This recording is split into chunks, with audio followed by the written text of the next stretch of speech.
Вітаю, друзі. Ну що, як ви знаєте, я уважно слідкую за долею Аслана Хакімова, якого намагаються видати Російській Федерації. Аслан Хакімов це доволі відомий волонтер, відомий розробник НРК, наземних роботизованих комплексів, завдяки яких транспортують, вивозять, рятують українських військових або атакують позиції, які захоплені росіянами, і знищують окупантів. Так от цю людину зараз хочуть видати.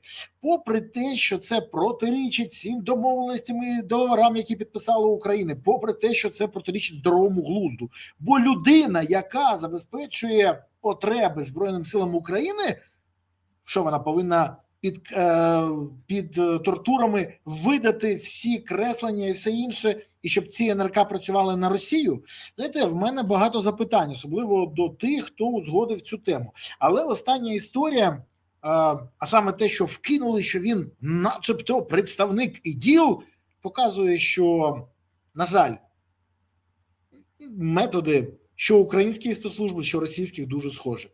Тому що попри розголос і суцільний резонанс, ДМС мають бажання довести схожу справу до кінця, справу передачі Україною Аслана Хакімова спецслужбам Російської Федерації. Більше того, таке вже було. Чому я сказав, що таке вже було? Бо я згадав, як 23 травня 2021 року, ще до повномасштабного вторгнення, я був вимушений з іншими політиками і правозахисниками скликати публічну конференцію для того, щоб звернути увагу, як намагаються чеченців, які воюють на боці України, віддати Росії. Саме 23 травня 2021 року я разом з правозахисниками вивчив список тих осіб, яких було внесено до переліку злодіїв в законі. І керівників організованих злочинних угрупувань, які потрапили під санкції після рішення РНБО і підписано Зеленським. Хочу нагадати історію, як підписували санкції, а потім брали гроші, щоб зняти їх, нам розказував в ефірі Ваганян. Історію про те, що санкції – це була непогана годівничка для багатьох, ми теж чули. Так от, ці мразі, які внесли тоді до списку чеченців, які воюють на боці України проти російської агресії, внесли для того, щоб їх видати Росії. І я поясню, що тоді відбулося. Бо віддавати хотіли особистих ворогів Кадирова, за яких той пропонував гроші. І це не десятки тисяч, і навіть не сотні. Це 10 мільйонів доларів. Це величезні гроші, про які мені розповідали тоді і казали, що всім було цікаво. Хто ж погодився? Хто взяв? Хто вніс санкції? Ну, а то, що наш шоумен це підписав, це без питань. Я навіть впевнений, що він навіть про це не розумів і не знав. Але на дурака не нужен нож. Ему с три короба наврешь и делай с ним, что хочешь. Тут дуже схоже так само. Так от, їх внесли тоді для того, щоб передати Росії. І знаєте, хто ці люди? Я вам зараз назову. Це був, наприклад, командир чеченського батальйону імені шейха Мансура з позивним Муслим Чеберлєвський. Муслим Чеберлєвський – людина, яка воювала за Україну. До речі, він разом з іншими бійцями цього батальйону воював в Бахмуті, в інших гарячих напрямках і фактично ризикував своїм життям. Але цього могло не статися, якщо б тоді ми не вписалися за нього і його би видали разом з іншими. Тому що Муслим Чеберлєвський був 632-м у списку РНБО. А ще був Муслим Ідрісов, начальник штабу батальйону імені шейха Мансура, який посів 646 місце у санкційному списку Зеленського. Ну, серед злодіїв в законі, серед керівників ОЗУ. Схоже, що вони сприйняли якось дивно цю історію, були здивовані, звернулися до нас, я про чеченців, і сказали, якщо є до нас претензії, хай нас судять тут. Але віддавати Кадирову в Росію, а це тоді намагалися зробити. До речі, ще був Салман Сайнароєв, 659-й номер в цьому ж списку. Є в списку там і інші бійці-добровольці, яких дуже хотів отримати Кремль і Кадиров. Всі ці люди воювали за Україну, я пояснюю ще раз, як до повномасштабного вторгнення, так і після. А їх хотіли видати Росії, називаючи членами ОЗУ або, увага, бійцями ІДІЛ. Вау! Я десь таке чув. Ага, так зараз же намагаються сказати, що Аслан Хакімов теж боєць ІДІЛ. До речі, саме так його називає ФСБ. І отут дуже цікаво, чи світла біла людина, там ангел воплоти, я в ангелів не вірю, відверто. Так він порушив закон. До речі, порушив міграційне законодавство України. І я про це знаю. Більше того, він сам про це відверто сказав, і я зараз покажу вам це відео. Але я про чеченців спочатку хочу закінчити. Їх хотіли видати, і тільки тоді через наше втручання та розголос вдалося зірвати видворення тих чеченців до Росії.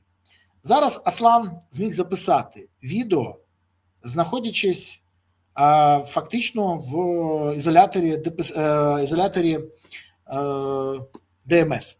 Дивіться. В 2015 році я потрапив на територію України незаконно, перетнув кордон з Росії. 11 років жив по підробленому паспорту, за що я готов нести відповідальність на території України. Я вибачаюсь, маленька пауза. Так, він перейшов кордон для того, щоб переховатися від Росії в Україні. Йому допомогли зробити паспорт. Порушення закону гарантовано. До речі, цікаво, хто в ДМС це робив. Бажано, щоб він відповів за цей злочин. Але далі він жив в Україні, в нього дружина українка, 3 дітей українців, він хоче жити в Україні, навіть готовий воювати за Україну зараз зі зброєю в руках, аби його тільки не віддавали на Росію. І це зрозуміло, але мене більше цікавить інше. Якщо його віддадуть, хто буде створювати ті НРК для наших Збройних сил? І, до речі, зразу стає зрозуміло, що ці НРК будуть взяти на озброєння російської армії. Далі слушайте Аслана. У мене за 11 років народилося 3 прекрасних українських дітей. З 22-го року я активно допомагаю ЗСУ, я є волонтером. Розробляю наземні роботизовані комплекси для евакуації поранених, гусениці, безповітряні секційні модульні колеса. За що ФСБ вішають на мене ярлик терориста ІДІЛ, так само як на Азов, на кримських татар, хоча я суннит, я мусульманин, не збираюсь нікого убивати, підривати. Офіційно відмовляюсь від громадянства РФ, прошу притулок, біженства. Допоможіть, будь ласка, зробіть репост.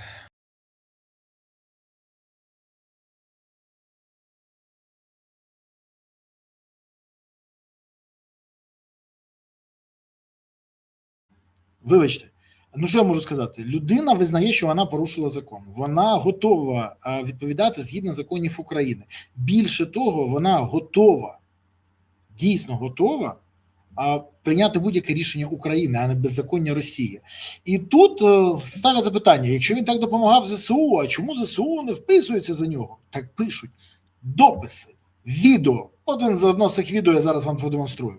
Ми військовослужбовці 35-ї бригади морської піхоти. Зараз я хотів би висловити слова подяки Хакімову Руслану за те, що він власноруч спроектував і передав нам цей НРК. НРК неодноразово виконував бойові завдання, добре себе зарекомендував на полі бою. Хотів би сказати великі слова подяки Руслану за те, що він постійно супроводжував нас і допомагав нам в ремонті та модернізації даного виробу. Таких патріотів, як Руслан, чесно кажучи, в нашій країні дуже мало. Завдяки таким людям, як Руслан, тримається наш фронт і ми наближаємо нашу перемогу. Зараз у Руслана є проблеми, тому я висловлюю слова подяки і підтримки Руслану. Слава Україні! Разом до перемоги! Ну що, от ми військові, можуть далі. В нього є подяки від ГУРу, подяки від бригад, але питання в іншому.